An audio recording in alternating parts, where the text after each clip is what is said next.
Hey guys, what's up? Kunal Singh here, and today we talk about the new Sony a7C. But I'm confused. Why should I buy this camera? Why should anyone buy this camera at $1,800?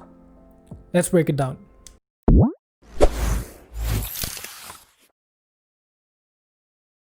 There were a lot of rumors about Sony launching a new full-frame camera in a smaller, more compact body.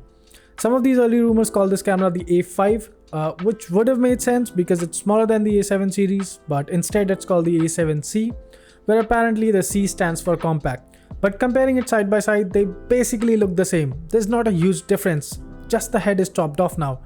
The A7C weighs in at about 509 grams and the A7 III is about 650 grams, which is still not a big difference. The A7C is still bigger than the A6000, so it's not that compact. Sure, yeah, if you compare it with a DSLR, then yeah, it is tiny.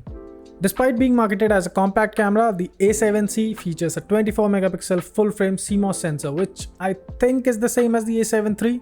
So image quality is going to be very similar and you get an improved 693-point autofocus system.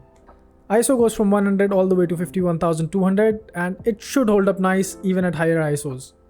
For storage, you only get one card slot, which is UHS 2 compatible, so not a total loss there, I guess. There are a few buttons and dials missing on the A7C.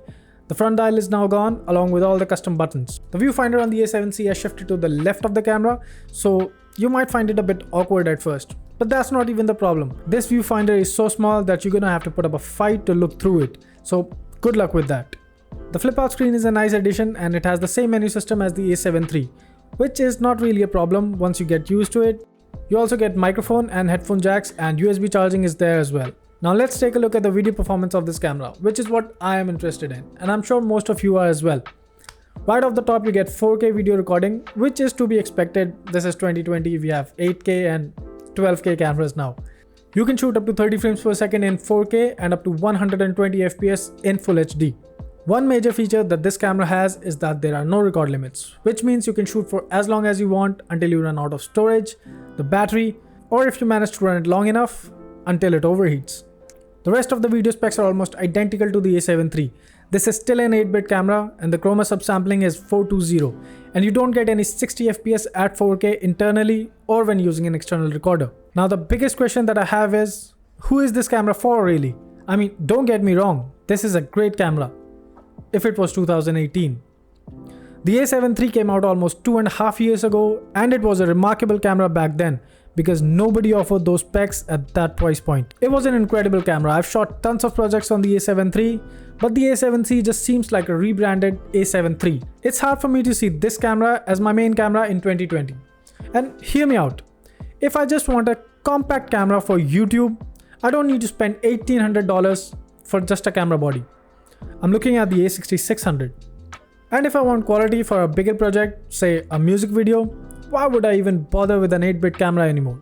I would no doubt go for the Panasonic S5, which gives me 10-bit recording, 4K and anamorphic mode at 422, 180 FPS slow motion, and soon raw video with an external recorder at just a couple hundred more.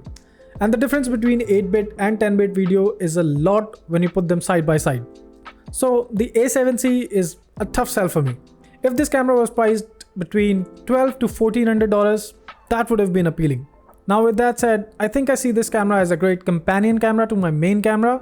If I'm shooting a music video or a documentary, the A7C can act as a secondary camera or an extra angle, which I may or may not use in the edit. If you want to use this camera as your main YouTube setup, then why not just go for the A7 III? It's always on some kind of offer and you could probably find it cheaper than the A7C.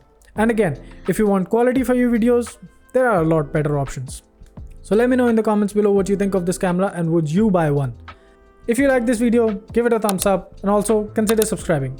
Till next one, be kind, take care.